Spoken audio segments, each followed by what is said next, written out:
Veja no ICL Notícias, segunda edição. Tudo pelos ares. Trump diz que bases militares do Irã estão destruídas e que vai cortar relações com a Espanha por falta de apoio. Pelos ares com Master. Nicolas e pastor da Igreja Lagoinha usaram jatinho de Vorcaro para fazer campanha de Bolsonaro em 2022. Presidente do Senado na fogueira. Valdemar Costa Neto diz que Alcolumbre aceita colocar a dosimetria em votação se as investigações sobre Vorcaro e o Banco Master não avançarem. O ICL Notícias, segunda edição, está no ar.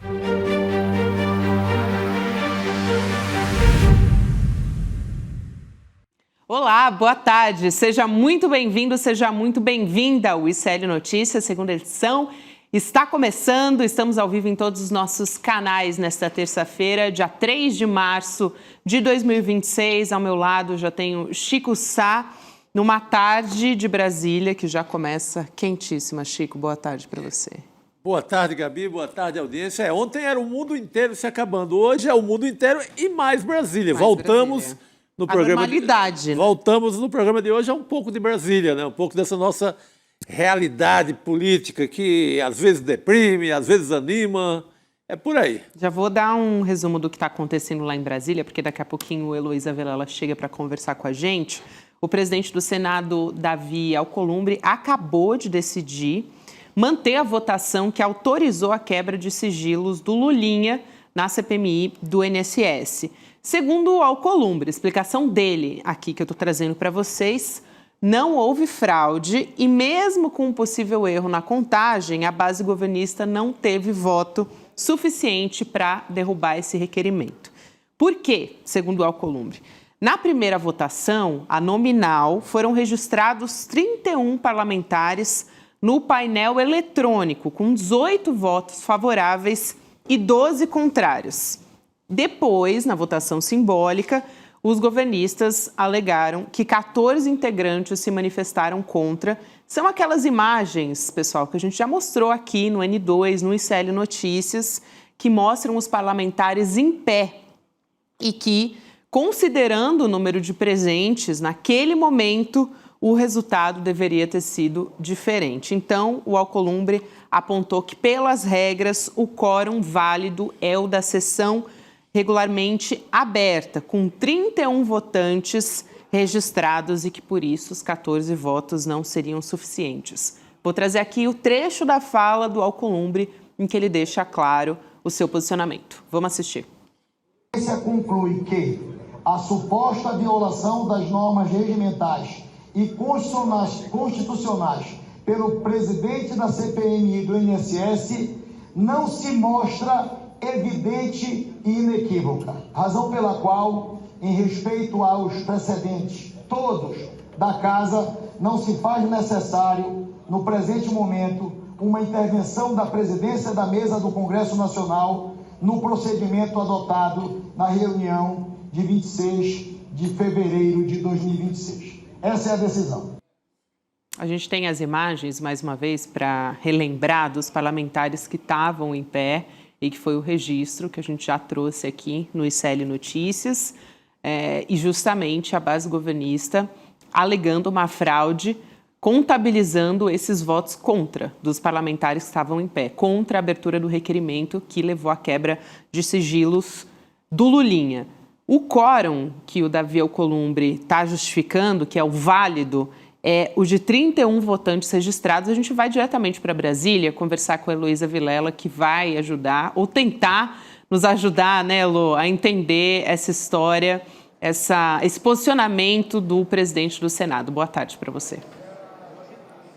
Boa tarde, Gabi. Boa tarde, Chico. Pois é, o que ele fez foi apresentar uma interpretação do regimento interno, através da qual, segundo o Alcolumbre, você tem que levar em conta o quórum, ou seja, o número de pessoas que se registrou na sessão, que poderiam estar ali no momento ou não. E a interpretação que a bancada governista dá a esse regimento não é essa, é o número, tem que ser a maioria dos que estão presentes.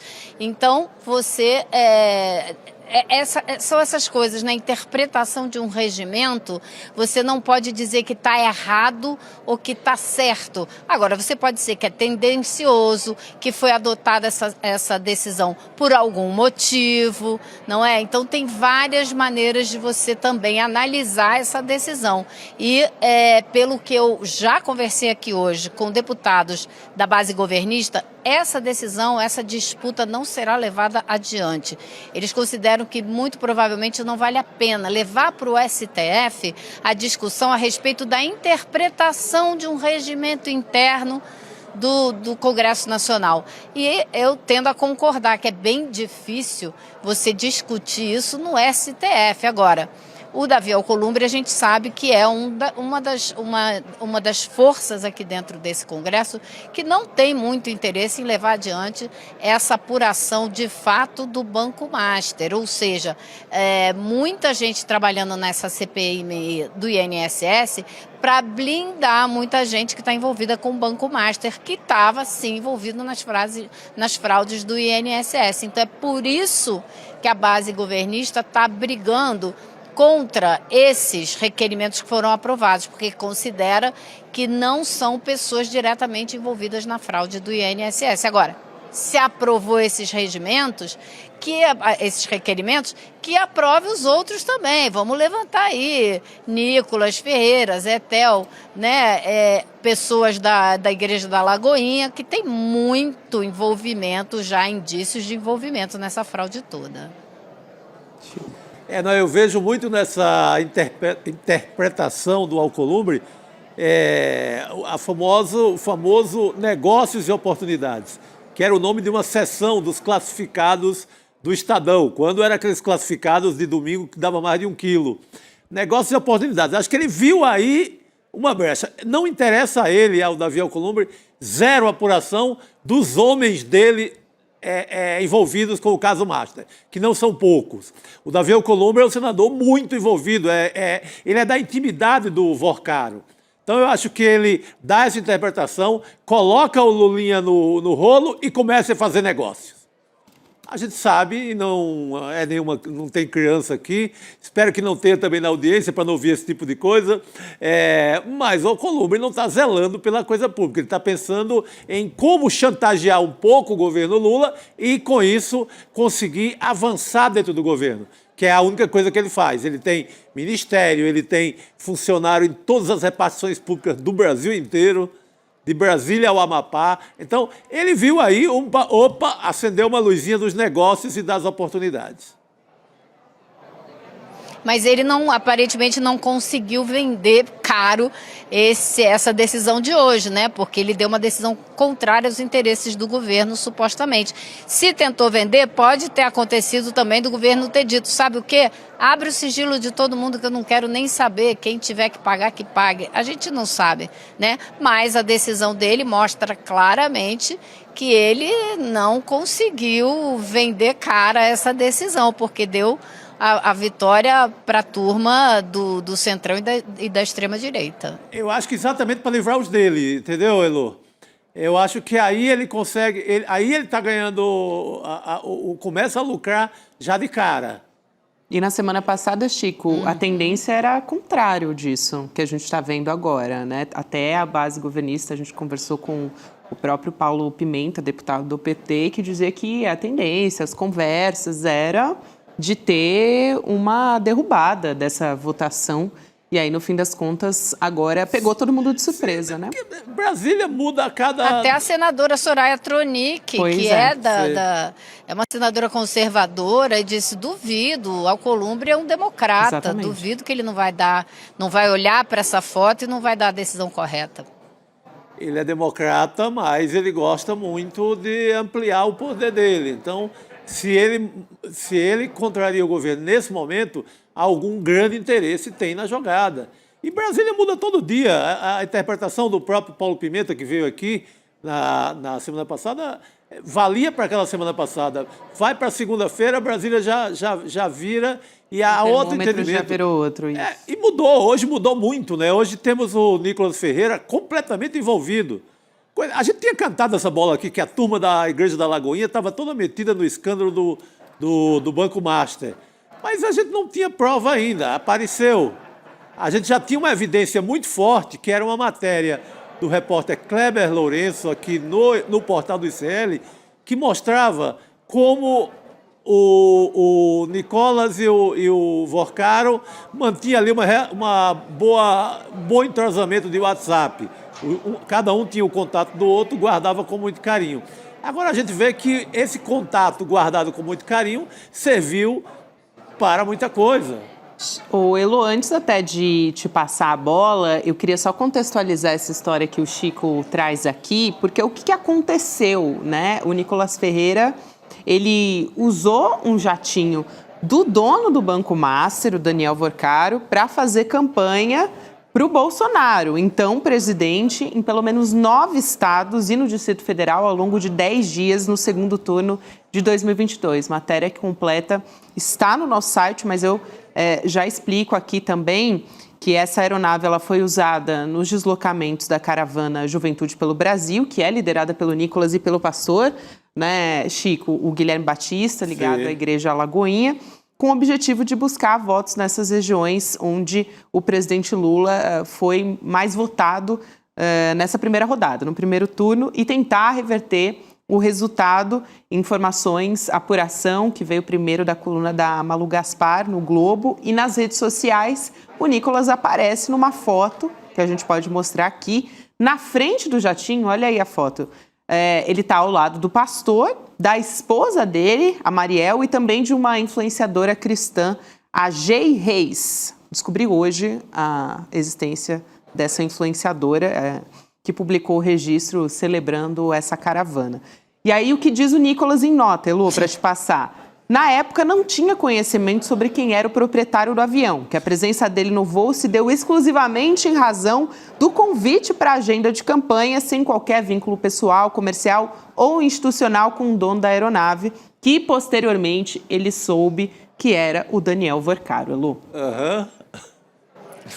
Pois é, o cara que tem conversas com o Daniel Vorcaro, um tem o telefone do outro, né? Eles se falam, só que ele não sabe que o avião é do amigo dele. Tá bom, agora vamos ver quem acredita, né? Então, por isso é que é necessária, como me disse agora há pouco o deputado Rogério Correia, que participa da CPI do INSS, que é necessário abrir os sigilos dessas pessoas que estão claramente envolvidas com o Daniel Vorcaro, que tiram foto na frente do avião, né, que usaram aí o táxi aéreo Vorcaro para lá e para cá. E como ele disse também, é o Bolsomaster, todas essas pessoas usando dinheiro, o Vorcaro usando dinheiro e o Master colocando dinheiro na campanha de Bolsonaro, de Tarcísio. Então é muito clara a vinculação política dessa turma, né?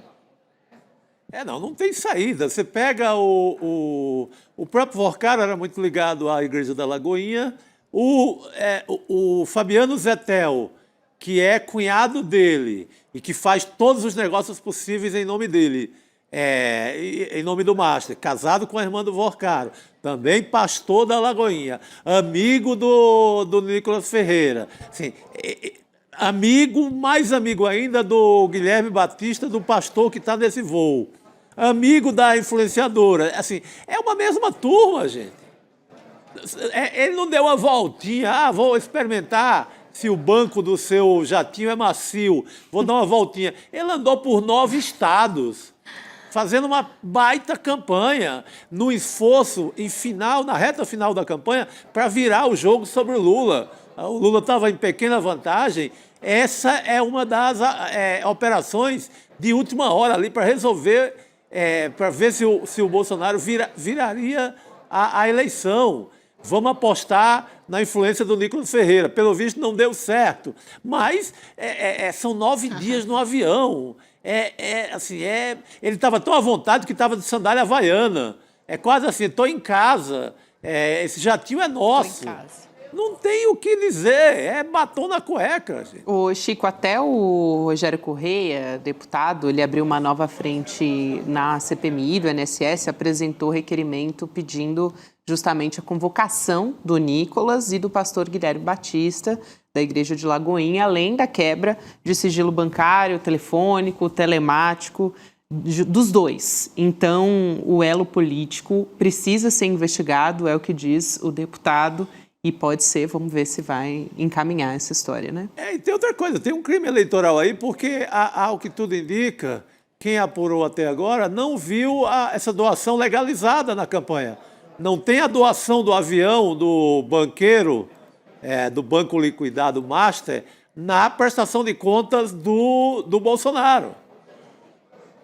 E é o mesmo grupo que por intermédio do Fabiano Zettel, faz uma doação de 3 milhões. Segundo o Valdemar Costa Neto disse agora no Canal Livre, programa da TV Bandeirantes, dinheiro que foi direto para a conta do Bolsonaro, não foi nem para a conta do PL. Não foi para o comitê de campanha, foi direto para a conta pessoal do Bolsonaro. Então, aí tem um bocado de ilegalidades numa foto só, nessa foto do avião com a turma do Nicolas Ferreira. Agora, Gabi, vou Diga, bater Lu. uma aposta com você. Vou te Aposte. garantir que o Nicolas não será convocado, que o sigilo bancário dele não será quebrado. Sabe por quê? O presidente da comissão e o relator da comissão são bolsonaristas que estão lá naquela listinha de coisas para resolver do Flávio Bolsonaro. O nome dos dois está ali. Então, eles estão negociando para saírem candidatos com o apoio do bolsonarismo.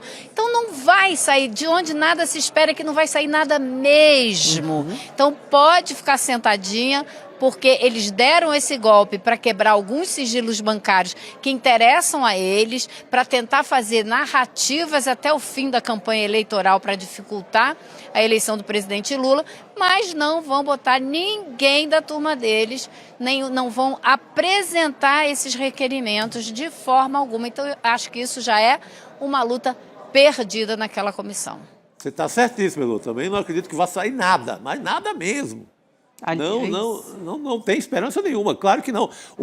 É importante fazer o embate político, pedir a quebra do sigilo do Nicolas, convocar o Nicolas, fazer barulho, mas a gente sabe que não vai sair nada. pelo menos fica exposto para a população. Sim, né, Chico? Você é o que vai valer. pedindo A gente tem que requerimento. esperar da Polícia Federal, né? O levantamento da Polícia Federal. Aí Exato. sim.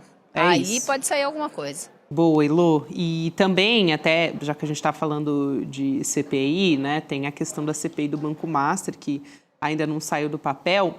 E tem uma entrevista que está circulando do presidente do PL, o Valdemar Costa Neto, afirmando para o programa Canal Livre que recebeu uma proposta para viabilizar a votação, vejam só, gente, mais uma vez, do projeto da dosimetria, ainda neste ano, ano de eleições. E, segundo ele, a condição que foi imposta pelos senadores seria não instalar a CPI do Banco Master no Senado. Então, vou abrir aspas aqui para o que disse o Valdemar Costa Neto.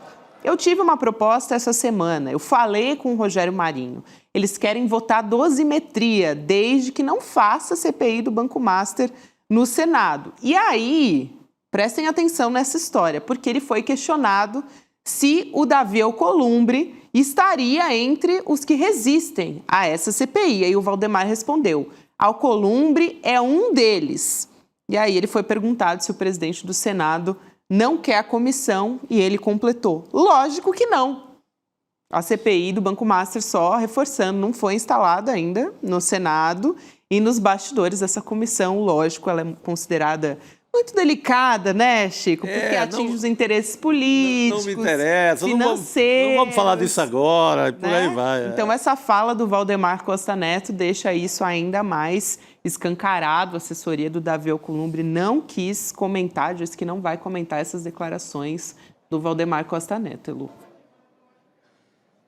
Famoso Valdemar sincericídico. Ele sempre comete um sincericídio. Não sei como ele consegue até hoje, né? Tá na política e falar essas coisas que são verdade, que a gente sabe que são, mas ficam mais saborosas na boca do Valdemar, que é da turma da extrema-direita, né? E tá tudo aí, gente. Eu não preciso dizer mais nada. Aliás, ninguém pode me acusar de estar levantando falsas hipóteses, porque quem está levantando é o Valdemar, não sou eu. Então, é óbvio que é isso que Ciro Nogueira, Rueda, Alcolumbre, toda essa turma do centrão e da direita não quer mexer com isso, porque esse dinheiro irrigou essas campanhas. É por isso que eles não querem mexer com nada. Ibanez Rocha, também da direita, da extrema-direita, também teve sua campanha irrigada por dinheiro do Banco Master, tentou salvar o Master jogando o maior risco de quebra do banco aqui de Brasília, o BRB, enfim. Então não tem limite para essa gente colocar o dinheiro com a turma deles para continuar financiando os currais eleitorais deles. Perfeito, Elo. Chico, vamos partir para os assuntos internacionais? Elo, vamos? Vamos para o mundo. Declarações do Donald Trump, presidente dos Estados Unidos, dizendo hoje que praticamente todas as instalações militares do Irã foram destruídas, uma afirmação que foi feita ao lado do chanceler alemão, o Friedrich Merz, durante uma reunião bilateral. E o Merz declarou apoio às ações dos Estados Unidos no Irã. Parece até quase que um déjà vu, né, do passado, essa história. E ele riu enquanto o Trump falava da ofensiva. É uma coisa assim, a gente vai ver nas imagens que eu acho que fica mais claro o que aconteceu ali, Lu. Vamos assistir. Eles não têm marinha, ela foi destruída. Eles não têm força aérea, ela foi destruída. Eles não têm sistema de detecção aérea, isso foi destruído. O radar deles foi destruído. E praticamente tudo foi destruído. Nós estamos indo bem, nós temos um grande exército e eles estão fazendo um trabalho fantástico. Elu. Duas coisas que me chamam a atenção. Primeiro, a gente sabe que a gente não pode acreditar em nenhuma palavra do Donald Trump. Nada que ele diz é verdade, não é? A gente sabe que ele exagera em absolutamente tudo. Então, eu não levaria em conta, não levaria ao pé da letra essa declaração dele de que destruiu tudo. Não destruiu tudo, tanto é que o Irã continua promovendo ataques a interesses dos Estados Unidos na região do Oriente Médio. Então, calma nessa frase. Agora, outra coisa que me chama a atenção é que cada período histórico, digamos assim, tem o seu cachorrinho de estimação, né? Essa cena hoje do chanceler alemão ao lado do Trump, enquanto ele diz isso, me lembrou demais esse apelido que foi dado para o Tony Blair, que era o cachorrinho do Bush durante a guerra do Iraque. Então, daquela vez foi o britânico e agora é o alemão fazendo o papel de... não sei que palavra a gente pode usar aqui no ar, mas eu queria dizer otário, sabe? Não sei se eu deveria, mas papel de otário ali, batendo palma, como a gente diz na gíria, para maluco dançar. É tipicamente isso, batendo palma para o maluco do Trump dançar. O comportamento de grandes potências da Europa, França, Alemanha e Grã-Bretanha, tem sido abaixo da crítica. Já vinha sendo na situação de Gaza e agora, então, continua sendo uma vergonha a Europa de joelhos aceitando qualquer absurdo que os Estados Unidos fazem. É um papelão, né, Chico? A gente acompanhando também, por exemplo, em decorrência de tudo que partiu de Israel e dos Estados Unidos, o Catar também interrompeu nessa segunda agora, a produção de gás natural do GNL por conta dos ataques iranianos, que estavam dando uma resposta. Então, isso acaba ficando mais caro para a própria Europa, né? Porque o Catar é um fornecedor para a Europa, para a Ásia. Então, diante de toda essa situação, o que esses países europeus estão fazendo? estão aplaudindo Donald Trump. É uma coisa, assim, inacreditável, né? Inacreditável. A Elo foi muito feliz na comparação do cada época tem o seu cachorrinho do governo da Casa Branca. Ainda que sejam atingidos. É quase que um pedido de, pelo amor de Deus, nos quem primeiro vai pegar o baque, primeiro, assim, de cara, de inflação, de prejuízos econômicos, vai ser a Europa. Depois é que vai ser o próprio Trump com os Estados Unidos. Mas primeiro a pagar essa conta toda será a Europa. Mas um continente em que você só vê solitariamente o Pedro Sánchez da Espanha falando com alguma altivez. De resto, todo mundo entregue, todo mundo ali de vira-lata do Trump. Exatamente, tem até uma expressão que se usava na época da Guerra do Iraque, lapdog, cachorrinho de colo, né? Era assim que muita gente se referia ao próprio Tony Blair. Agora, você vê que não tem... O Sánchez foi o único que reagiu e por conta disso foi retaliado. Sim. Já foi retaliado hoje pelos Estados Unidos. Se você tivesse uma resposta decente, minimamente decente dos outros países da Europa, ele não seria sancionado, porque estariam todos juntos dando uma resposta decente aos Estados Unidos. Mas não, deixaram ele sozinho, ele assumiu uma posição firme e já foi sancionado hoje pelos Estados Unidos, que disse que cortou todo quanto é comércio com a Espanha a partir de agora. Isso, Elu, até a gente vai falar sobre isso também, sobre essa questão da Espanha, é muito importante, mas eu queria puxar aqui uma fala do economista Jeffrey Sachs, estadunidense, que você até pediu para a gente ressaltar aqui, dele criticando de uma maneira bem firme essa ofensiva do Trump contra o Irã. E lembrando que os próprios estadunidenses quem vão pagar a conta de mais uma guerra. Ele diz o seguinte: eles estão sistematicamente destruindo o nosso país, assim como estão destruindo o Oriente Médio. É muito, muito sério. Se você perguntar por que as estradas não funcionam e as pontes não funcionam nos Estados Unidos, porque a infraestrutura está caindo aos pedaços, porque os padrões de qualidade de vida estão estáveis ou caindo. É porque nós gastamos trilhões de dólares em guerra. Então, aqui ele sendo didático, Elo, sem contar que é finito, né? Os Estados Unidos querem mostrar o poderio por meio das vias militares, mas isso é finito. Até o próprio Trump acabou deixando escapar isso quando fala em 4 ou 5 semanas. É porque não consegue ir para além disso, né? Porque esse recurso é finito. Uhum.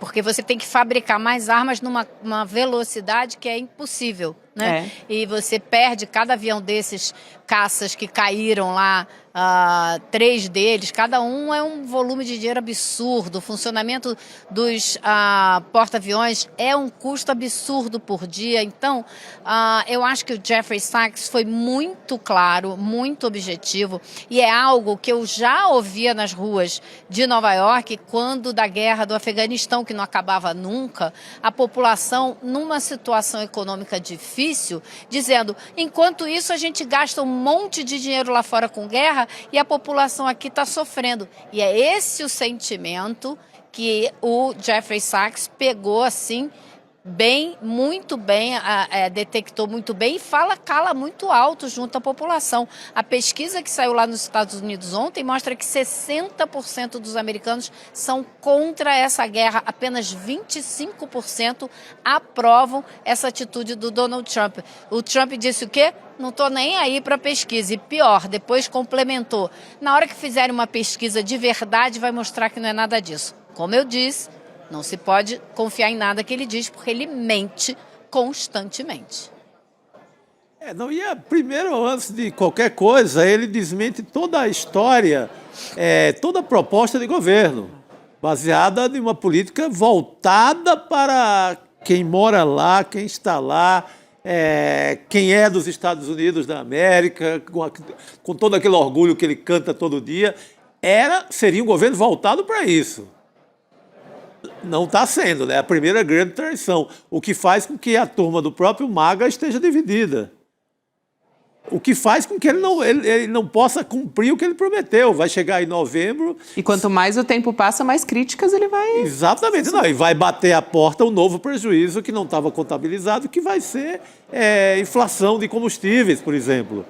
Se essa guerra segura, para ele admitir que são 5 semanas, é porque esse negócio vai demorar. Aliás, tem aqui mais uma fala do Sacks que a gente preparou nessa entrevista e a gente traz aqui também esse trecho, dizendo que a guerra contra o Irã atende aos interesses de Israel e não dos Estados Unidos. Sim. Aliás, essa é a crítica que MAGA e que a base do Trump tem feito. O economista, o Sacks, alegou que o Trump se contradiz e não coloca a América em primeiro lugar. Abre aspas. Trump, permita-me acrescentar, é uma desgraça total para a nossa nação. Forte essa fala, né? Ele mentiu para nós. Todas as palavras sobre América First, América primeiro. Toda a premissa dele era de que nós não faríamos isso. E ele fez exatamente o oposto do que disse. Ele fez exatamente o oposto do que o povo americano diz. Então, ele deixa ainda mais escancarada essa crítica do MAGA e dessa base que apoia o Donald Trump, né? Quanto mais o tempo passa, Elô, reforço aqui, maior é o desgaste com o MAGA e com a base trumpista. Com certeza, eu acho que o tempo, nesse caso, está do lado do Irã, não está do lado dos Estados Unidos. Hoje de manhã a gente viu, os deputados e senadores tiveram um briefing do Pentágono e eles ouviram claramente. Israel disse aos Estados Unidos que ia atacar o Irã, então os Estados Unidos disseram, bom, então vamos junto. Tipo, vamos então acompanhar vocês, não foi o contrário. Isso ficou muito claro no relato dos deputados que tiveram essa reunião com o Pentágono e depois relataram para a imprensa. Então o Trump está fazendo justamente o oposto do que o levou ao governo. Ele prometeu que ia lidar com os problemas da vida dos americanos, a qualidade de vida, a renda da população, uma geração inteira que não tem a menor perspectiva de ter a mesma qualidade de vida que seus pais tiveram, o que sempre foi o oposto, sempre se almejou ter uma qualidade de vida um pouquinho melhor do que os pais, e isso vinha acontecendo até coisa de, 30 anos atrás, desde o Reagan para cá, que a classe média só perdeu, só vem sendo achatada. E o Trump, com isso, só vai achatar mais ainda, porque está gastando dinheiro em outro lugar e está aumentando o rombo das contas do governo dos Estados Unidos. Isso é um problema que só vai aumentar mais para frente. Então, é tudo ao contrário. E a gente tem que pensar também que ele deve ter algum motivo muito forte para estar fazendo tudo isso. Eu penso, obviamente, e de cara, nos arquivos do Jeffrey Epstein. Sim. Não só para esconder o assunto, não só. A gente sabe, existem muitas denúncias na imprensa internacional de que o Epstein tinha sido treinado pelo Mossad para ser um espião. A Ghislaine Maxwell, que está na cadeia, que atuou junto com ele nesse abuso de jovens e mulheres, ela tinha, o pai dela, íntima ligação com os sucessivos governos de Israel. Foi homenageado lá mais de uma vez. Então, tudo leva a crer que, sim, ele podia ter informações fortes sobre o próprio Donald Trump que estão nas mãos do governo de Israel. Quem sabe se isso também não foi um dos motivos para o Trump dizer, vamos lá, vou acompanhar vocês. Estou só levantando hipóteses. Hipótese mais do que relevante, viu? Porque esse desentendimento aí com a base do Donald Trump, de passar do America First para o Israel First, tem muita gente já colocando dessa maneira até, de tão forte que tem sido esse posicionamento, a tensão dentro da política americana, Chico. Então, essa explicação da Elô traz muito de bastidor de que, claro, obviamente aqui todo mundo sabe que não tem nada a ver com preocupação com o acordo nuclear, né, gente? Porque se a gente for olhar para a história, para além das negociações, foi algo que a Elô trouxe ontem aqui, atacaram o Irã no meio das negociações, mas já no passado, quando o Trump assume e depois passados ali alguns anos desse primeiro mandato do Trump, ele abandona o acordo nuclear, estavam no meio de uma negociação agora, os Estados Unidos atacam ainda assim, então não tem preocupação nenhuma com acordo nuclear, né? Zero. Aí saiu desse cenário de negociação para, vamos atender aqui Israel mais uma vez, que é o que a gente pode fazer de melhor, e foi nessa onda. E política industrial norte-americana que ele tinha prometido, cuidar das pessoas do país, adeus, esquece. Elô, vamos nessa então, minha querida, a gente vai te liberar aqui, porque acho que Brasília também está muito movimentada, a gente está vendo muitas pessoas passando ali o tempo todo atrás da Elô Vilela, agora há pouco também esse posicionamento do Davi Alcolumbre, que era algo muito aguardado. Então a gente se vê de novo em breve, querida, valeu. Até amanhã, pessoal. Até. Boa noite, Elô.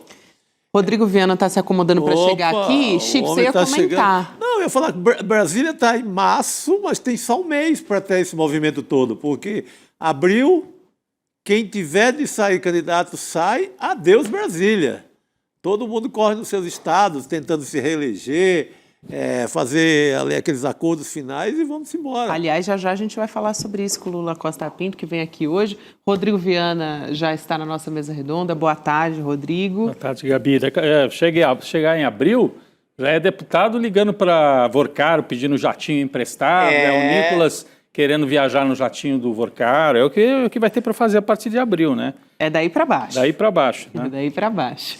Eu quero lembrar a todos que nos acompanham, gente, que na semana passada a gente teve um lançamento aqui no ICL de uma ferramenta de inteligência artificial que valoriza os nossos professores do ICL, que você pode consultar a qualquer momento. Agora há pouco a gente falava sobre essa questão histórica envolvendo o Irã, Estados Unidos, o Império. Aliás, eu conversei hoje com o José Cobori e ele falou muito sobre como isso, né, todos esses sinais que o Donald Trump está trazendo são um sinal, na verdade, ele tentando adiar o declínio do Império Americano, algo que a gente conversa muito aqui no ICL Notícias, dá para você perguntar para o Oráculo, vai lá em icln2.com.br e assina o Plano Solidário que você vai ter acesso ao Oráculo ICL, não só ao Oráculo, mas também aos nossos cursos e aos nossos presentes também, o livro do Edu Moreira, É Só um Jogo, o Realismo Capitalista do Mark Fisher e também o Baralho do Conhecimento, que é uma homenagem aos professores do ICL. Vamos nessa, continuar falando sobre internacional. Agora há pouco a gente conversava com a Heloísa Vilela, a gente vai continuar com essa pauta. A jornalista Fernanda Simas vem conversar com a gente no N2. Fernanda, seja muito bem-vinda mais uma vez. Boa noite. Olá, gente, boa noite a todo mundo que está acompanhando.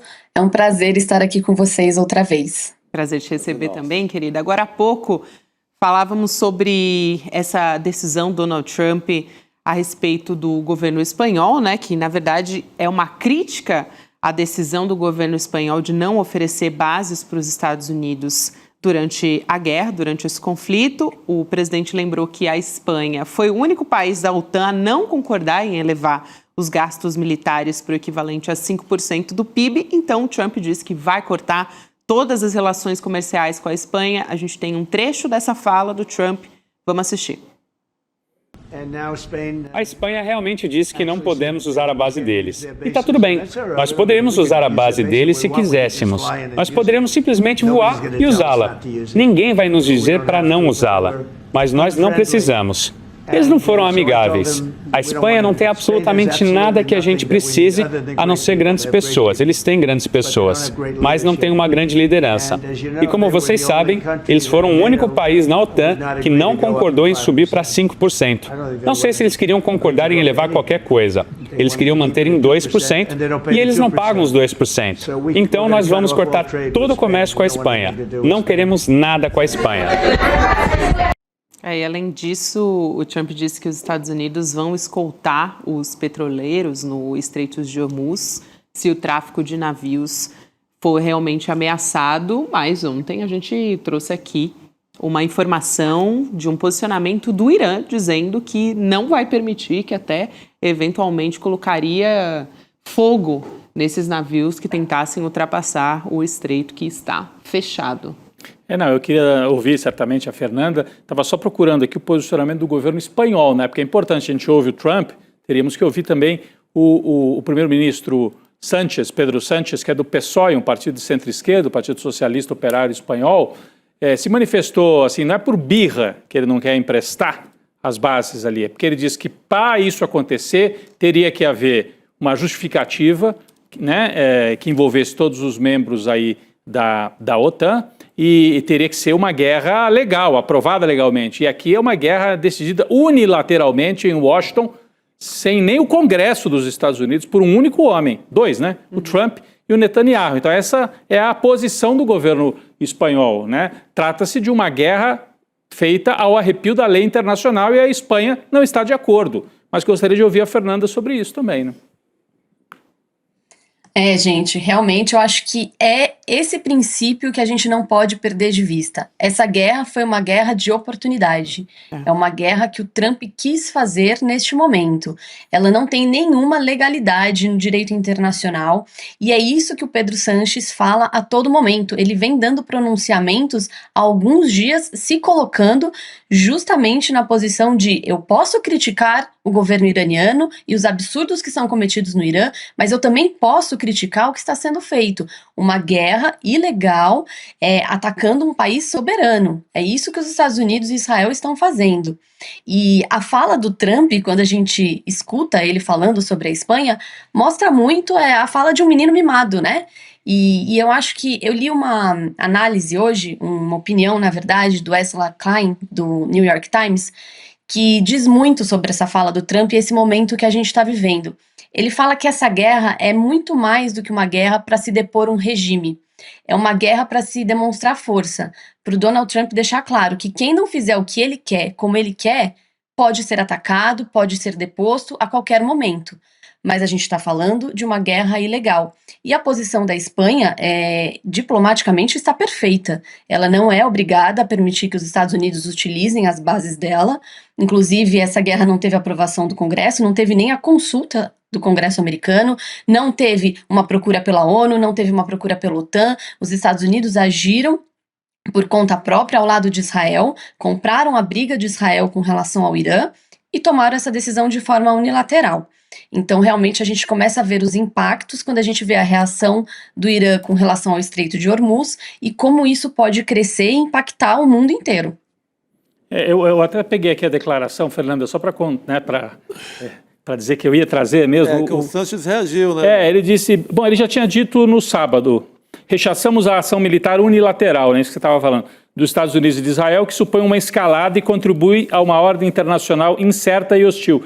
Rechaçamos igualmente as ações do regime iraniano. Exigimos a desescalada imediata e o pleno respeito ao direito internacional. Esse é o ponto em que ele está se pegando. Sim. Não vou emprestar as bases espanholas para uma lei completamente fora das regras do direito internacional, senão é jogar tudo fora. Já Portugal fez o contrário, né? Portugal, ali do lado, emprestou as bases, acho que nos Açores, para que tropas e aviões, principalmente, pudessem reabastecer. E na balança comercial não é um desastre isso para os espanhóis. Espanhóis, né? Eles vendem só 16 bilhões, que é muito mais... eles compram muito mais, compram quase o dobro, 30 bilhões dos Estados Unidos. Então, diz que a China até comemorou essa decisão do Trump. Porque é mais um mercado que pode ir para o lado. É mais um mercado que eles podem absorver da Espanha, que são produtos que eles já compram, então não tem nada... A Espanha, aliás, só deve à China nessa conta de balança comercial. O resto tá muito bem, obrigado. E fora, né, Fernanda, Gabi e todas e todos que nos acompanham, a Espanha vive um quadro político, como boa parte do mundo, muito polarizado. Tem uma extrema-direita fortíssima, o Vox, né? E uma direita tradicional, que sempre foi de extrema-direita também, né? Que é o PP. Né? Então, esses dois partidos de direita batem o tempo inteiro no governo do Sánchez, alinhados com Israel e com os Estados Unidos, então ele não perde nada tomando uma posição firme, ele ganha um eleitorado que está meio assim desanimado com os políticos e tal, e mostra, não, tem alguns assuntos que eu não deixo passar, e a gente vai ter eleição em breve na Espanha, então ele está também fazendo o cálculo político de que vale apostar nessa confrontação com uma extrema-direita totalmente alinhada, já, né, com o Netanyahu, com o Trump, nessa disputa interna lá da Espanha também, Gabi. É isso, eu não sei se a Fernanda quer comentar, mas eu queria também trazer um posicionamento do Donald Trump, gente, e acho que essas posições que o Trump demonstra na rede social, muitas vezes mostram muito da fragilidade dele. Então, agora há pouco a gente conversava com a Heloísa Vilela, do Trump dizendo que a defesa do Irã acabou, que o país quer negociar. Declaração que foi para a rede social dele também. Então, a gente coloca aqui na tela o que o Donald Trump diz publicamente. A defesa aérea, a força aérea, a marinha e a liderança deles desapareceram. Eles querem conversar. E eu disse, tarde demais. Ele estava republicando ali a opinião de um colunista do Washington Post, à direita, sobre a ofensiva dos Estados Unidos no Irã. E essa publicação foi feita depois que a Embaixada dos Estados Unidos na Arábia Saudita foi atingida por 2 drones supostamente iranianos. Numa outra publicação, o Trump também tinha exaltado o arsenal de armas dos Estados Unidos, admitido que guerras podem ser travadas para sempre. Só que, por outro lado, a declaração de que ele disse que duraria 4 a 5 semanas contradiz isso que ele estava... Justamente, Chico. Então... E o Irã, o cenário de hoje não parece nada querendo conversar com ninguém. Mandou bomba em todos os aliados do Trump no Golfo Pérsico. Pois é, por isso que eu acho que... Não poupou ninguém. Diz muito sobre fraqueza também. Eu queria ouvir a opinião da Fernanda sobre isso. Eu acredito que a gente não pode perder de vista a guerra de narrativas que o Trump faz a todo momento, né? Isso está sempre presente. Se a gente pegar a justificativa, para essa guerra, a gente vai ver uma linha do tempo completamente maluca. Ele começou, lá no ano passado, ele falou que os ataques americanos ao Irã tinham destruído o programa nuclear iraniano, que não haveria mais condição do Irã desenvolver a bomba nuclear. E aí, a primeira justificativa nesse momento, agora, um ano depois, vamos acabar com o programa nuclear. Mas não tinha acabado? Não. Aí depois precisamos mudar o regime. Hoje surgiu uma nova versão de que eles tinham informação de que o Irã ia atacar Israel, então eles se envolveram para atacar o Irã primeiro. É uma confusão. O Donald Trump ele sai falando a todo momento sem se preocupar com os impactos disso, com as repercussões, e a gente fica imerso nessa guerra de narrativa, em tudo isso que está acontecendo, obviamente nos impactos catastróficos, né, nas consequências, enquanto ele vai deixando para baixo do tapete o que não pode aparecer. O caso Epstein está embaixo do tapete, a economia indo mal nos Estados Unidos, a popularidade dele caindo, isso tudo há meses de uma eleição de meio de mandato, que aí sim pode ser um fator para barrar o Donald Trump internacionalmente, porque se ele tem a maioria do Congresso democrata e não mais republicana, a coisa muda de figura. Ele vai ter um desafio maior para implementar as ações que ele está implementando, inclusive para usar das táticas comerciais em diplomacia. Então a gente vê que é um jogo de cena, um jogo de narrativas, só que no meio disso tudo o mundo vai sendo arrastado. E você tem toda a razão, né? Esse zigue-zague das justificativas, Fernanda, porque uma hora ele começou apostando em troca de regime, né? Se falava o tempo todo, troca de regime, depois mudaram. Não, nós queremos aniquilar a força militar, o programa de mísseis e a marinha iraniana. Depois ele deu a entender, após o assassinato do Khamenei, bom, podemos negociar com quem sobrou ali, né? Porque uma saída venezuelana, né? Vamos manter um pedaço do regime com o qual a gente negocia. Agora, como ele sentiu que estava pegando mal, o Irã diz, não queremos negociar porque não temos o que negociar.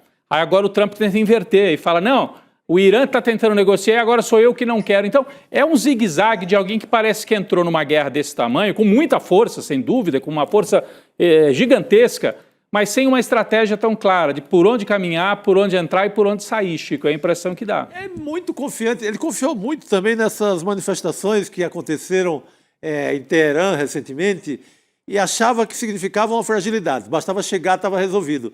Não, uma coisa é você protestar contra o governo, contra os mandatários do Irã. Outra é querer que um país estrangeiro... Outra é querer que seja um invasor que tome conta da situação. Exatamente. Aí você vê muita gente assim, muita gente que estava na manifestação legítima contra o regime. Ou contra uma situação econômica difícil. Ontem a nossa entrevistada... Sim, a economia Inflação. Economia ruim, pesada, triste. Então, uma coisa é você ir para a rua para protestar porque o custo de vida está alto, porque você acha que está reprimindo, um governo que tem que mudar um pouco as regras. A situação das mulheres, que é terrível. Exato. Agora, outra coisa é você falar, tá bom, então vamos querer que os Estados Unidos venham, bombardeiem, aniquilem o Irã e a gente vire uma colônia. Você está falando de um país que tem centenas e centenas de anos de história, de tradição, de uma cultura, né? Uma civilização pesada, não é? Que se vê como herdeira da civilização persa, etc. Então, você não está falando com um país que vai aceitar a condição colonial ou semicolonial assim facilmente. É um regime, um sistema político que a gente pode não concordar, né, Fernanda? Porque eu vejo as pessoas, então eles reuniam os clérigos para escolher a nova liderança. É assim que funciona o sistema do Irã. Está por escrito, são as regras. A gente pode achar estranho, não gostar, etc, etc. Mas esse é o sistema, é a constituição do sistema político iraniano. Aí o povo que vive ali, talvez mais da metade, concorda com isso. E aí vem uma potência estrangeira e vai dizer, não, então agora se levantem contra esse regime em nome do Trump. Que é isso? É muito complicado. A gente não pode esquecer, eu acho que a gente precisa sempre olhar para a história, né? E ver a cronologia. Quem começa a desenvolver o programa nuclear iraniano são os Estados Unidos. Os Estados Unidos com o seu maior parceiro ali no Oriente Médio na época, que era o Irã. Então a gente tem que olhar para a história, a gente não pode achar que dá para a gente tratar a diplomacia mundial do jeito que o Trump está fazendo, que vai jogando as coisas ao vento, entra num país, sequestra um presidente, aí não tem nenhum plano para o dia seguinte, começa a falar com um grupo que já estava lá, e aí pega o petróleo. É uma bagunça, é a lei da selva, cada um faz o que quer e o mais forte sobrevive. Até onde vai isso? E a gente, todos os analistas de política internacional falavam que o Irã não é a Venezuela. Uma operação no Irã para se mudar um regime não seria igual à Venezuela. Hoje a gente sabe que existiram articulações dentro do governo chavista para que permitisse a queda do Maduro, mas isso não é a mesma realidade do Irã. Muito pelo contrário, o Ayatollah Ali Khamenei, ele já previa que alguma coisa podia acontecer, ele optou por estar à frente da situação, ele sabia que ele podia morrer, e existe toda uma estrutura de poder no Irã que não cai quando cai o Ali Khamenei, não é assim que funciona. Então é realmente muito mais complexo e agora preocupante, porque a gente vai ter uma reação em cadeia, a gente pode ter inflação mundial, isso tudo prejudicando diversos países, a questão energética, por conta de uma birra do Donald Trump que acha que ele pode mandar no mundo. Isso, e até é importante trazer esse contexto histórico, mas eu queria trazer algumas informações aqui também sobre Israel atacando o Irã, atingindo prédios que abrigam a cúpula do poder no país e o palácio presidencial iraniano. Então, um dos prédios atacados é a Assembleia de Peritos, que é um local usado para as reuniões do grupo dos ayatollahs, que lideram esse processo para a escolha de um novo líder supremo para o país. A Kan News, que é uma rede de notícias israelense, afirmou que o ataque tinha como objetivo impedir a escolha do novo líder, para que isso prosseguisse. E em fotos que foram distribuídas à imprensa iraniana, o governo em Teherã confirmou que o prédio foi destruído.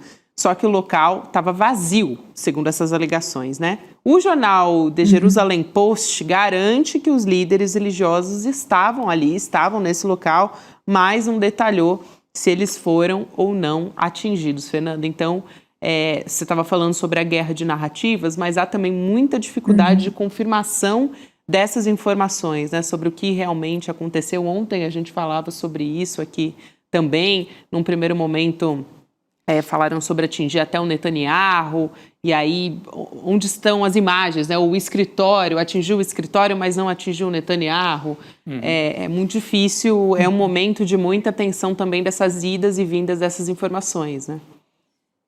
Sim, com certeza. E aí a gente vai ter todo o procedimento, né? Essa guerra de versões. A própria morte do Ayatollah Ali Khamenei demorou a ser confirmada, porque de imediato o Irã falava que ele não tinha morrido, que ele estava bem, ele estava conduzindo todo o processo. Então, existe a guerra de narrativa e existe também a questão da propaganda, e a gente sabe que a informação é poder. Então, quanto que isso é possível ser divulgado, em que momento que as coisas são divulgadas, Além, claro, do acesso à informação no Irã, que está muito prejudicado, você tem internet cortada, telefonia, então isso dificulta muito realmente você ter confirmação do que está acontecendo ali. E há uma certa normalização, né, da imprensa internacional, porque você imagina, de novo, ontem a gente discutia aqui o tema do orientalismo, né, Chico, que é aquele texto, livro clássico do Eduardo Said, Sim. como é que o Ocidente cria uma imagem do Oriente, por isso orientalismo, como se fosse assim, aos bárbaros, né, uma turma lá que a gente não entende direito, que está lá para o lado do Oriente Médio, dali para frente. Que faz que a gente use xiita como alguém inegociável, radical. Radical.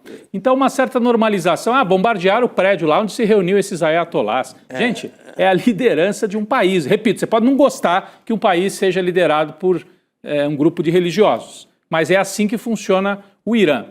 Normalizar esse ataque ao Irã, de certa maneira, é um ataque aos xiitas em bloco, que são, né, maioria absoluta no Irã, mas que existem em outros países ali daquela região. Ontem a gente conversava aqui, no Paquistão tem uma população xiita. Rose Barbosa, né? Exatamente, com a professora que estava aqui ontem. Os xiitas são muito numerosos no Paquistão, apesar de não ser maioria, são muito numerosos no Iraque. Então você atacar isso, e aqui, sentados nas cadeiras, nas redações, atacaram aquele prédio, tem um monte de ayatolá lá, mataram os... Gente, é atacar a sede institucional de um país.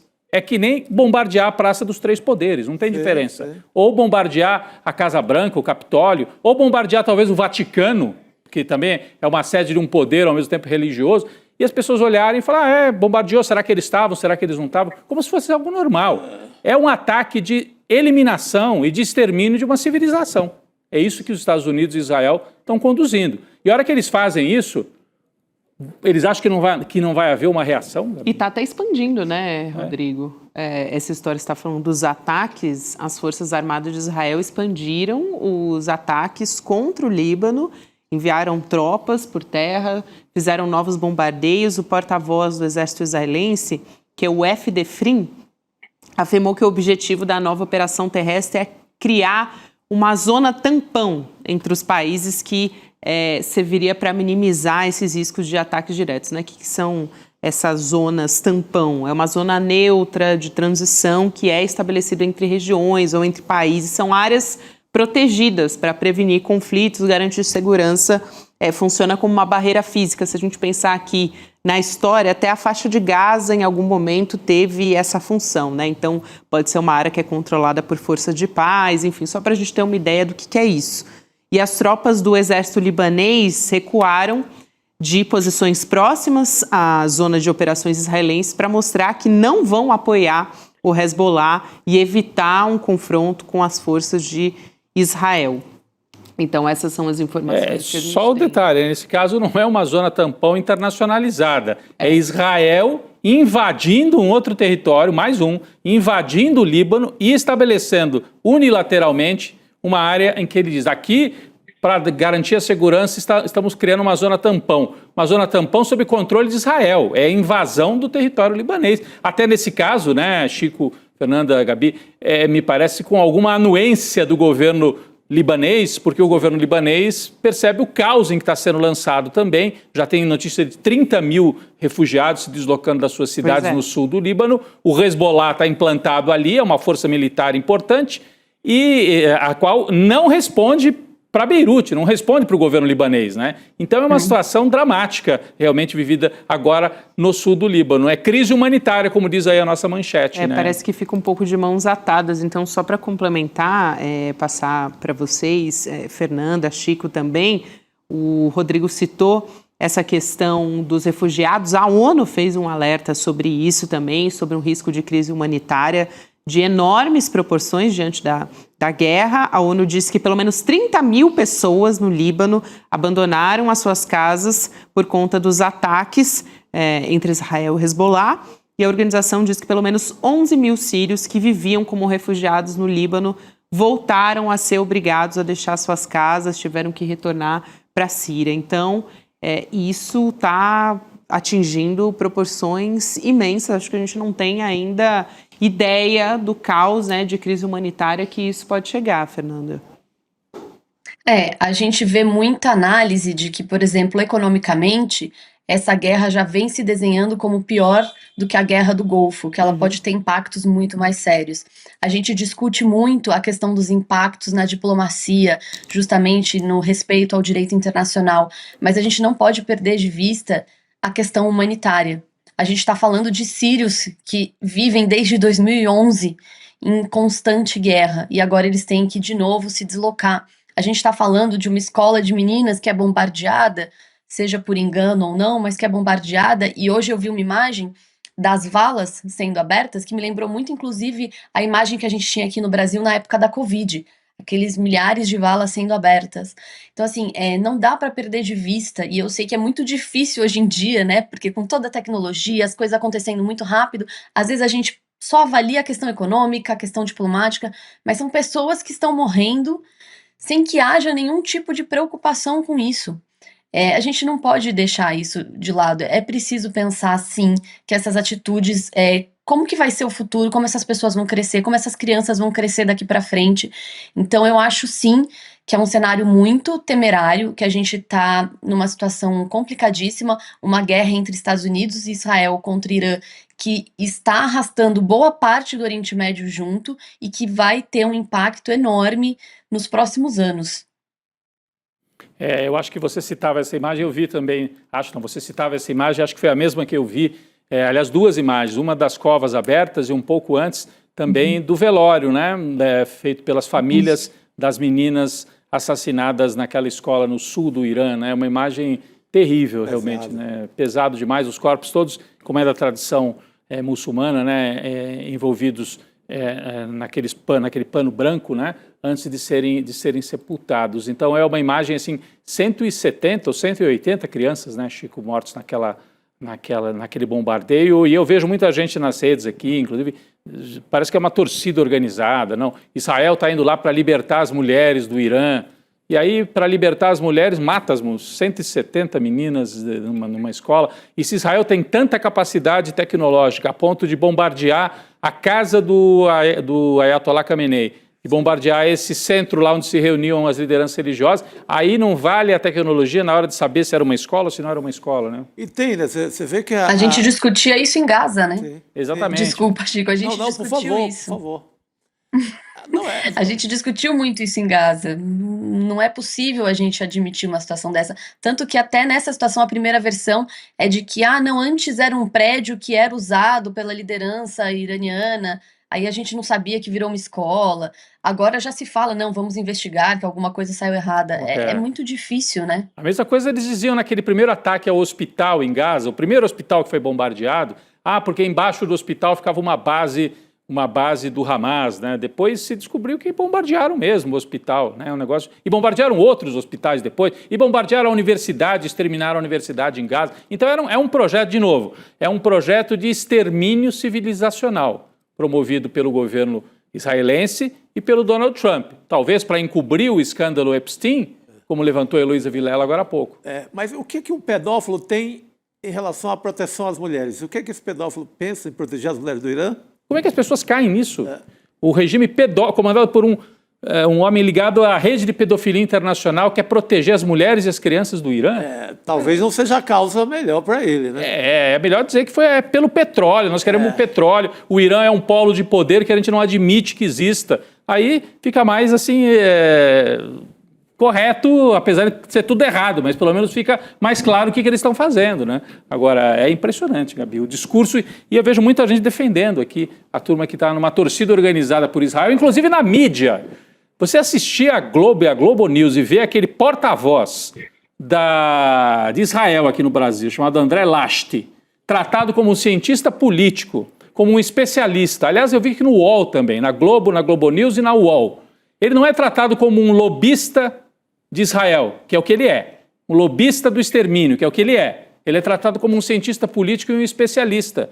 Então, a imprensa brasileira é mais pró-Israel do que a imprensa israelense. Consegue ser. É o que disse hoje o Glenn Greenwald, numa postagem. Ele falou, a imprensa brasileira de direita é mais pró-Israel do que a imprensa israelense. É impressionante. Impressionante. Quero muito agradecer, Fernanda, a sua presença aqui num momento como esse. A gente vai voltar a se falar muito, porque, infelizmente, um caos por dia com Donald Trump na presidência dos Estados Unidos. Então a gente se vê em breve, querida. Obrigada. Obrigado, Fernanda. Muito obrigada. Valeu. Boa noite para vocês, Boa noite. foi um Obrigado. prazer. Boa noite, Boa Fernanda. noite, Sempre um querida. prazer Obrigado. te receber aqui. E hoje é terça-feira, então é dia de Precisamos Conversar. Aliás, eu estava vendo uns spoilers ali na redação, o pessoal preparando o programa para colocar no ar. E hoje está assim quentíssimo, porque temos uma convidada especialíssima. Sim, eu vi. Olha aí. A Astrid Fontenelle, a Olha nossa ela aí. convidada hoje Que do bacana. Precisamos Conversar. Adorei. Então, essa edição nova, né? Essa nova temporada do Precisamos Conversar, trazendo convidadas, e a Astrid vai falar sobre etarismo, que é o preconceito, né? De idade, como é que quais são as dores de envelhecer, as delícias de envelhecer também para uma mulher numa sociedade que a gente sabe que quer exaltar a juventude. A juventude. Então tem muito assunto para discutir. Tem também o livro escrito pela Gisèle Pelicot, né? A francesa que sobreviveu a anos de abuso sexual. A gente essa falava história agora. é terrível. Cometidos pelo próprio marido, e essa história, enfim, é surreal, né? Mas é um fenômeno editorial, esse livro da Gisèle Pelicot, e é um caso, assim, que realmente mobiliza o mundo todo. O livro é terrível, assim. Eu não li inteiro, li alguns trechos, é terrível. Vai estar no Precisamos Conversar de hoje, Chico. Muito importante essa discussão que vai ser comandada pela Juliana Baroni com a convidada especial, que é a Astrid. Vai lá no grupo do Zap, que é o icl.com.br/Precisamos Conversar. Estou muito ansiosa para acompanhar. Será que é só hoje que a Astrid vem? Ou vai... Pois é. Essa dúvida, né? De repente vai reforçar o time do ICL, hein? Que Muito maravilha, legal a hein? presença Maravilha. Bom, vamos convidar Luiz Costa Pinto agora para a nossa mesa redonda, diretamente de Brasília. Chegando hoje que Lula escreveu uma coluna sobre uma conversa ali com um sócio de uma produtora de marketing político em Brasília. E aí é lógico, né, Lula, que você vai contar pra gente como é que tá o balcão de negócios da política, né, a Bolsonaro S.A. Nossa, o climão ali relatado na coluna, meu Deus do céu. Tá demais. Conta pra gente, Lula. Eu ia usar a imagem de feira, mas não é. A feira é um ambiente honesto, civilizado. Temos grandes feiras, Acari, Caruaru e etc. Estamos falando de uma feira das mais imorais, né, Lula? Eu diria que é uma festa, é uma festa lá da Bahia, lá de Trancoso, uma espécie de feira de Trancoso. Aí sim. Festa de Vorcaro no Trancoso, mais ou menos. Boa noite, Lula. Exatamente. Boa noite, Gabi, Rodrigo, Chico. Feira tem regras. Né? E nesse caso de Brasília, a gente está vivendo a xepa, né, dos últimos momentos da política partidária, que tem uma data para terminar. Esse mercadão tem até a 0 hora, né, do dia 4 de abril, quando, se hoje ninguém é de ninguém, todo mundo tem que ter um partido para disputar a eleição. Então é nesse mercadão que a gente está aqui em Brasília. E foram 2 conversas, Gabi, com 2 publicitários, 2 donos de produtoras que estão no mercado. Um deles está voltado para o mercado de eleição de deputado e senador. Eu confesso para vocês, e deixei isso claro para ele na mesa, que eu não imaginava que já tínhamos chegado a esse ponto em que os marqueteiros, na verdade é um negócio só, é uma máquina, é uma engrenagem, e essas pessoas estão se propondo a administrar os mandatos. Eles estão atrás de políticos que querem ser candidatos, que podem trocar de partido nesse momento, de preferência pessoas da direita, porque, dito por eles, tá? É mais fácil de conversar, é mais fácil de estruturar o que eles estão pensando, porque não tem ideologia envolvida, né? E em que momento a gente está? Em que um deles, que foi o que conversou comigo, tem um conjunto de terrenos em nome dele. Eu não sei se são terrenos legalmente transferidos, se é área de grilagem de algum povo indígena algum povo originário, né, daquela região lá em Trancoso. Ele tem, então, um terreno enorme, dividido em 25 lotes. Cada lote custaria R$1 milhão, e ele quer fazer 5 campanhas.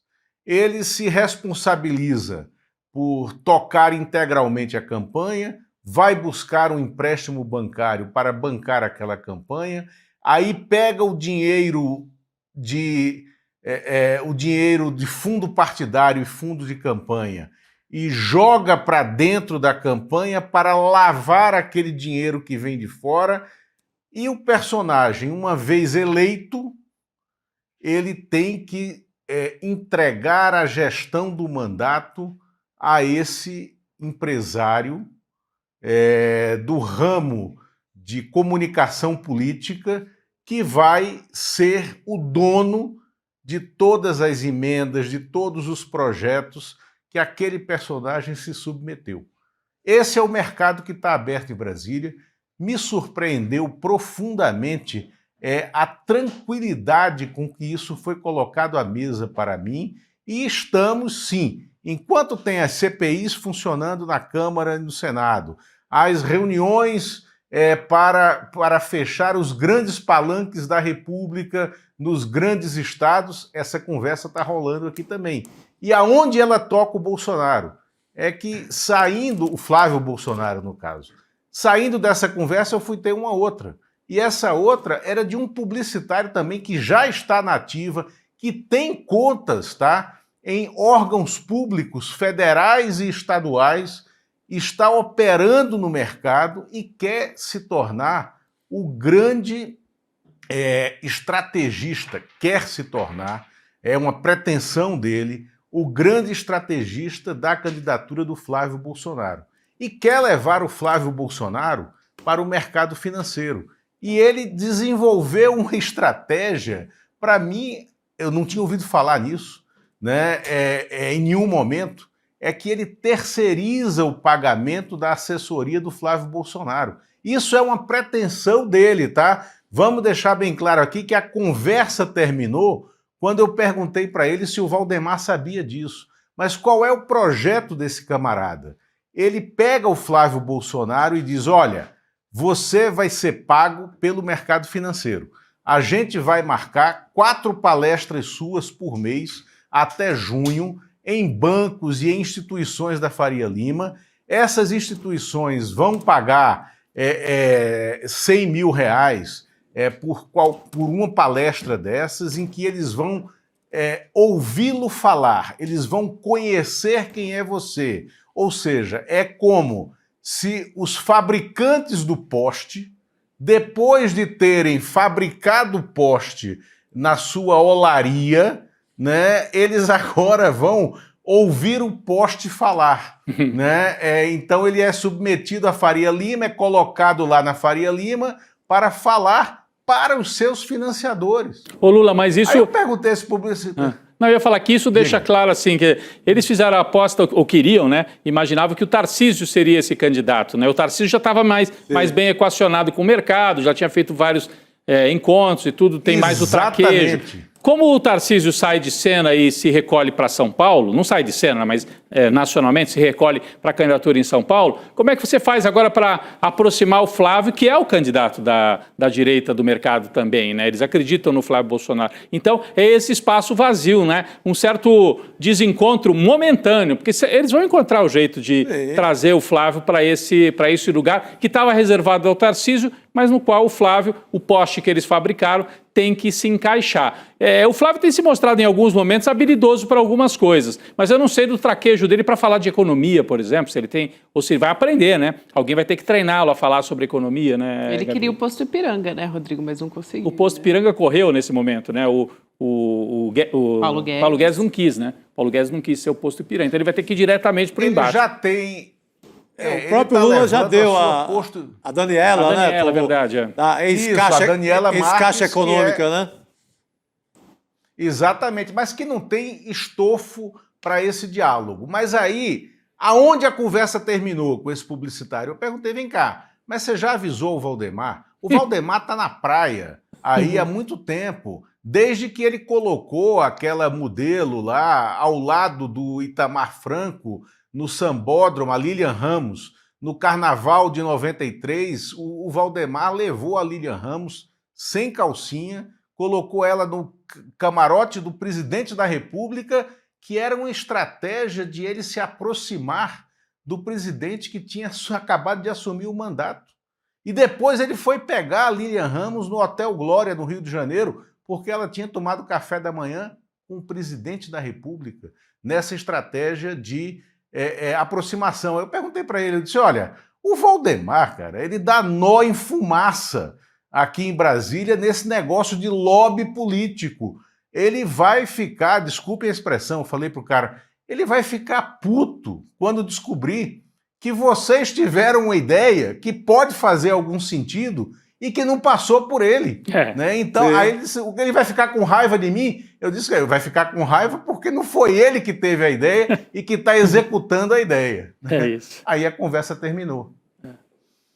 O Lula sempre trazendo bastidores saborosos da política aqui pra gente. Não, esse novo modelo de ser dono do deputado é coisa muito nova, porque você tinha assim, o cimento, o setor do cimento, dono de deputado, o setor do agro, dono de deputado, setores industriais, dono de deputado, mas agora você tem grupos de comunicação que alugam um ator ali e vão ser dono do cara. E aí podem alugar, porque eles são os donos, eles podem alugar para esses outros setores, né?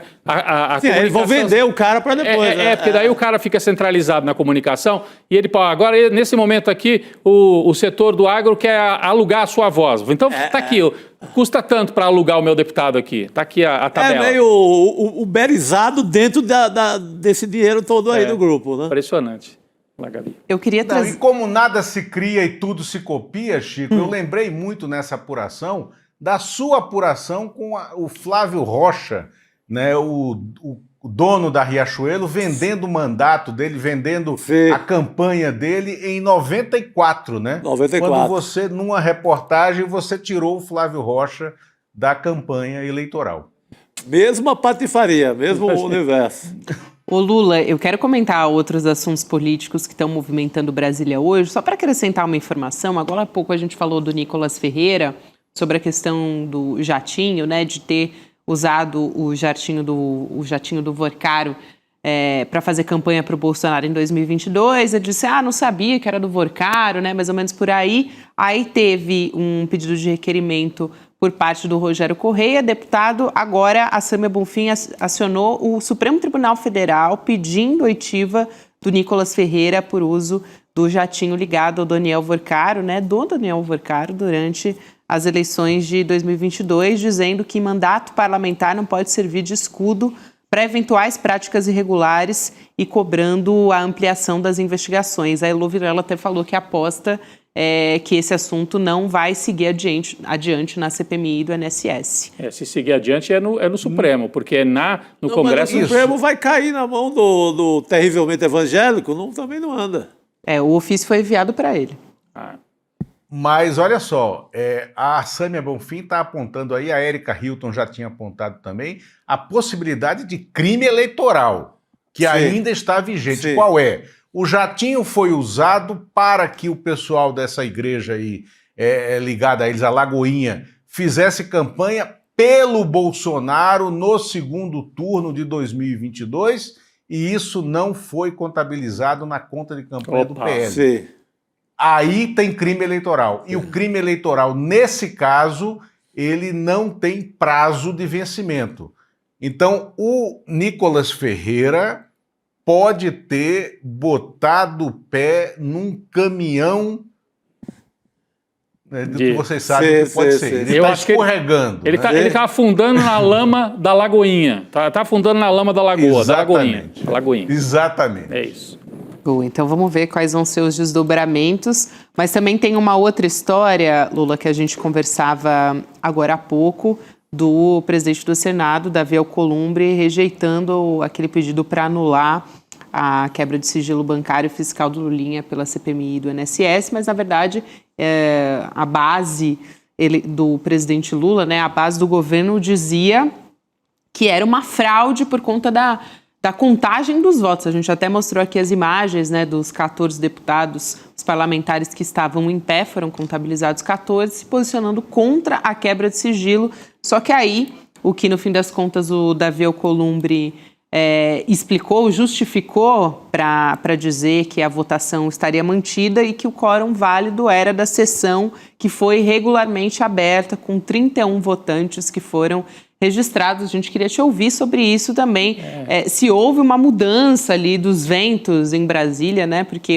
a expectativa era de que o Davi Alcolumbre anulasse a votação. O que ele está alegando é como eram 31, né, na sessão, e para impedir a quebra teria que ter 16 votos, e tiveram 14. Mesmo tendo 14-7, porque não tinha votos favoráveis à quebra, mas que o governismo é que tinha que colocar 16 votos.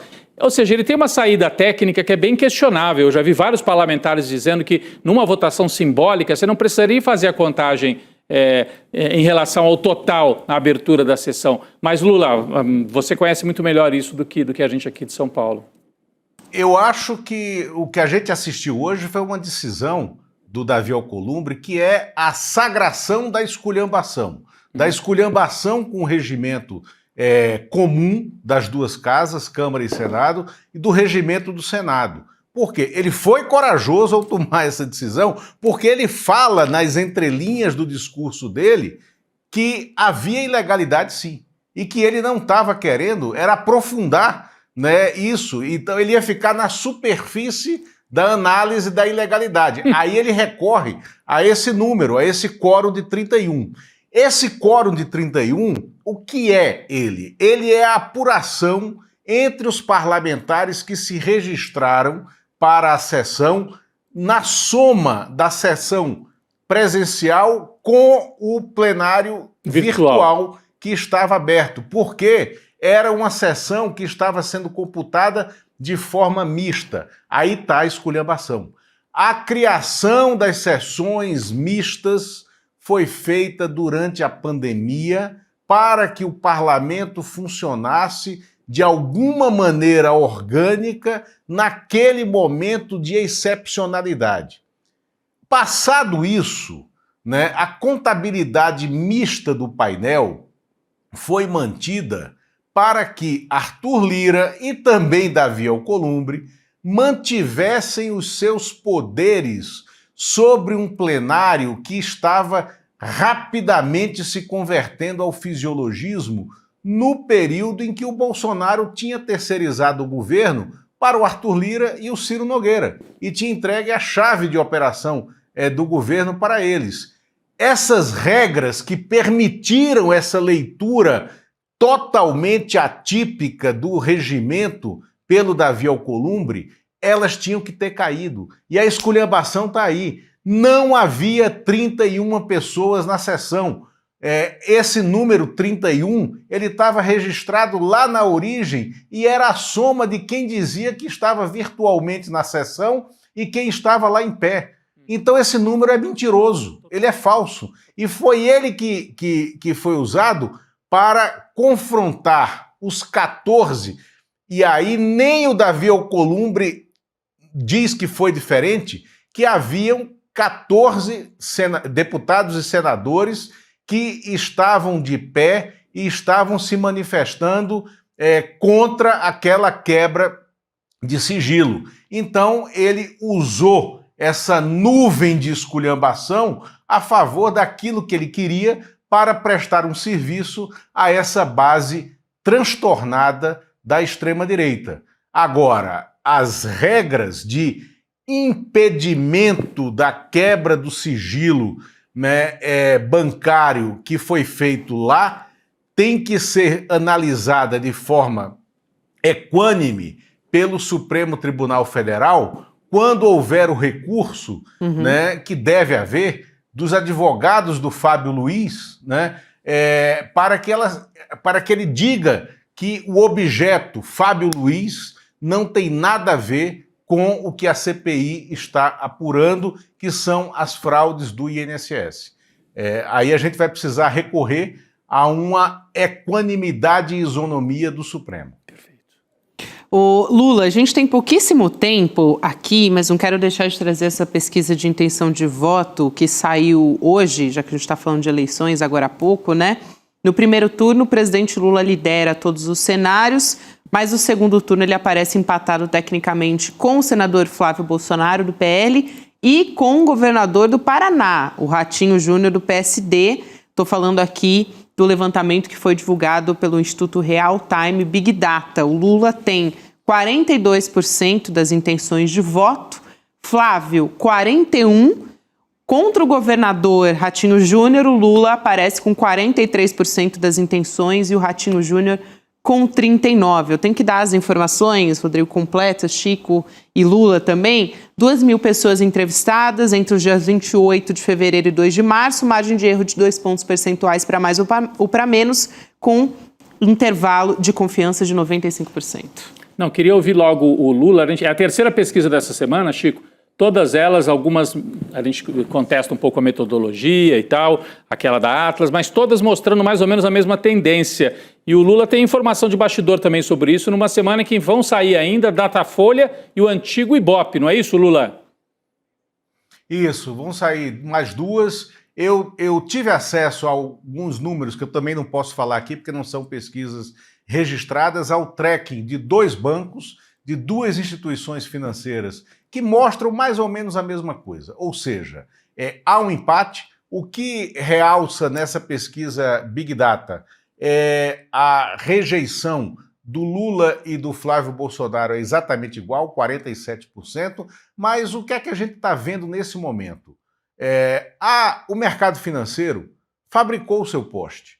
O Flávio Bolsonaro está no mercado eleitoral, né, do jeito que ele foi traçado para ele estar. Ele é o verbalizador, o vocalizador dessa direita nacional que não tem compromisso com a sociedade, nem tem programa de governo, não tem programa para mitigar as nossas diferenças sociais, né? Agora, o que é que tem que acontecer na sociedade? Nós temos que fazer o nosso trabalho, nós, imprensa, nós, jornalistas. O Flávio Bolsonaro está exposto, ele tem que ser apurado, ele tem que ser desmistificado, né, pelo que ele é de fato. Perfeito. Muito bom, Lula. Obrigada, bom ter você aqui com a gente neste N2. Lula, bom trabalho por aí em Brasília. Obrigado, até logo, companheiros. Valeu, meu caro. Querido, valeu. Quinta-feira saiu o Datafolha, que daí Pra vai gente a ficar campo de olho também, né? e ouve as pessoas presencialmente. É importante também, mas estão todas mostrando algo muito parecido. Luiz Inácio Lula da Silva no primeiro turno, com uma diferença um pouco menor, e no segundo, empate. Seja um empate numérico ou um empate técnico ali na margem de erro. É isso que nós temos para o momento. Disse tudo. E tem muita coisa para rolar ainda nessa semana, gente. Então, vamos indo nessa, porque agora vamos ficar na companhia do Precisamos Conversar, que hoje tem convidado especial, a Astrid. Vem conversar com a Juliana Baroni, com todo mundo aqui do Precisamos Conversar, a Astrid Fontenelle. Eu estou curiosa para acompanhar essa conversa. Todo mundo ligado. A partir de agora, todo mundo ligado, gente. Boa noite para vocês que nos fizeram companhia nessa terça-feira. Amanhã a gente está de volta também com o nosso noticiário a partir das 7 horas da manhã no Desperta. Valeu, pessoal. Até amanhã. As IAs genéricas aprenderam com a internet, e a internet está cheia de mentiras. Elas alucinam, inventam e propagam o caos. O oráculo ICL é diferente. Ele não busca no lixo da desinformação. Ele foi treinado no pensamento crítico dos maiores intelectuais do Brasil. É a primeira IA com compromisso real com a verdade histórica. Não seja um passageiro dos algoritmos. Assuma o controle. Use a inteligência artificial para entender o mundo, não para ser enganado por ele. A revolução educacional é agora. Assine o ICL e acesse a verdade.